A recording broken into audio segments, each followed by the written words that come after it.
आठवतं गेल्या वर्षी मी आणि आम्ही सर्व शॉकमध्ये होतो. करेक्ट? म्हणजे दुसरं काय समजू नका, रेस्टॉरंटचं नाव आहे. तर तिथं टाइमपास म्युझिक लॉन्च होणार होतं आणि ते लॉन्च आमच्याच हस्ते झालं. तेव्हा मी एक काहीतरी बोललो होतो की रवीचं हे 4थं पिक्चर आहे, पण 4थं जरी असलं तरी हा चौकार नसेल तर हा षटकार असेल, असं मी तेव्हा बोललो होतो. आणि ह्याचे 2 अर्थ आहेत. एक अर्थ असा की रवीवर माझा पूर्ण विश्वास आहे, एक.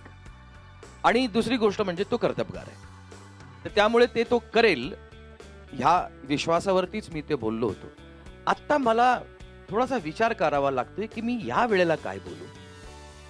मी या वेळेला असंच म्हणेन की सेंचुरी करावी या चित्रपटाने. सेंचुरी करावीचा अर्थ काय?